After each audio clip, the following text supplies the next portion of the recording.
హల్లెలూయా. ఇర్మియా గ్రంథం 11వ అధ్యాయం చదువుకుందామండి.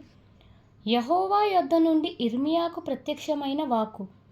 మీరు ఈ నిబంధనా వాక్యములను వినుడి. యూదా మనుషులతోనూ యెరూషలేము నివాసులతోనూ నీవిలాగున మాటలాడి తెలియజేయవలెను.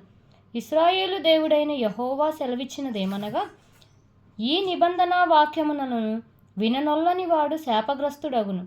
ఐగుప్తు దేశంలో నుండి, ఆ ఇనుప కొలిమిలో నుండి నేను మీ పితరులను రప్పించిన దినమున నేను ఈ ఆజ్ఞ ఇచ్చితిని.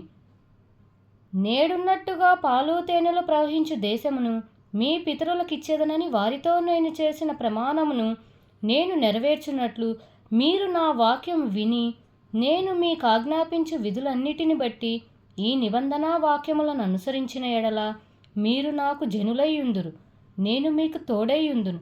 అందుకు యెహోవా, ఆ ప్రకారము జరుగును కాకని నేనంటిని. యెహోవా నాతో సెలవిచ్చినదేమనగా, నీవు యూదా పట్టణములలోను యెరూషలేము వీధులలోను ఈ మాటలన్నిటినీ ప్రకటింపుము. మీరు ఈ నిబంధనా వాక్యములను విని వాటిని అనుసరించి నడుచుకొనిడి. ఐగుప్తులో నుండి మీ పితరులను రప్పించిన దినము మొదలుకొని నేటి వరకు నేను గట్టిగాను ఖండితముగాను చెప్పుతూ వచ్చి తిని, నా మాట వినుడి అని పెందలకడ లేచి చెప్పుచూ వచ్చి తిని. అయినను వారు తమ దుష్ట హృదయములలో పుట్టు మూర్ఖత చొప్పున నడుచుచూ వినకపోయిరి, చెవి ఎగ్గిన వారు కాకపోయిరి. వారు అనుసరింపవలనని నేను వారికి ఆజ్ఞాపించిన ఈ నిబంధనా మాటలన్నిటిని అనుసరించి నడవలేదు కనుక నేను ఆ నిబంధనలలోని వాటినన్నిటినీ వారి మీదకి రప్పించుచున్నాను. మరియు యెహోవా నాతో ఇలాగు సెలవిచ్చెను, యూదావారిలోను యెరూషలేము నివాసులలోను కుట్ల జరుగునట్లుగా కనబడుచున్నది. ఏదనగా వారు నా మాటలు విననొల్లకపోయిన తమ పితరుల దోష చర్యలను జరుప తిరిగియున్నారు. మరియు వారు అన్యదేవతలను పూజించుటకై వాటిని అనుసరించుచు వారి పితరులతో నేను చేసిన నిబంధనను ఇశ్రాయేలు వంశస్థులను యూదా వంశస్థులను భంగం చేసి ఉన్నారు. కాబట్టి యెహోవా ఇలాగు సెలవిచ్చుచున్నాడు, తాము తప్పించుకొనజాలని కీడు వారి మీదకు రప్పింపబోవుచున్నాను. వారు నాకు మొరపెట్టినను నేను వారి మొరను వినకుందును. యూదా పట్టణస్థులను యెరూషలేము నివాసులను పోయి తాము ధూపార్పణము చేయు దేవతలకు మొరపెట్టెదరు, కానీ వారి ఆపత్కాలములలో అవి వారిని ఏమాత్రమును రక్షింపజాలు. యూదా, నీ పట్టణముల లెక్క చొప్పున నీకు దేవతలున్నవి కదా. యెరూషలేము నివాసులారా, బయలుదేవతకు ధూపము వేయవలనని మీ వీధుల లెక్క చొప్పున లజ్జాకరమైన దాని పేరట బలిపీఠములను స్థాపించిరి. కావున నీవు ఈ ప్రజల నిమిత్తము ప్రార్థన చేయకుము, వారి నిమిత్తము మొరపెట్టకము, ప్రార్థన చేయకుము. వారు తమ కీడును బట్టి నాకు మొరపెట్టినప్పుడు నేను వినను. దుర్వ్యాపారము జరిగించిన నా ప్రియురాలికి నా మందిరముతో నిమిత్తమేమి? మొక్కుబళ్ళ చేతను ప్రతిష్ఠిత మాంసము తినుట చేతను నీకు రావలసిన కీడు నీవు పోగొట్టుకొందువా? అలాగైతే నువ్వు ఉత్సాహించుదు.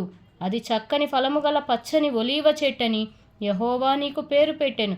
గొప్ప తుఫాను ధ్వనితో దాని మీద మంట పెద్దగా, దాని కొమ్మలు విరిగిపోవుచున్నవి. ఇశ్రాయేలు వంశస్థులను యూదా వంశస్థులను బయలునకు ధూపార్పణము చేసి నాకు కోపం పుట్టించుట చేత తమంతట తామే చేసిన చెడుతనమును బట్టి మిమ్మును నాటిన సైన్యములకు అధిపతియగు యెహోవా మీకు కీడు చేయ నిర్ణయించుకొని ఉన్నాడు. దానిని యెహోవా నాకు తెలియజేయగా నేను గ్రహించితిని. ఆయన వారి క్రియలను నాకు కనపరచెను.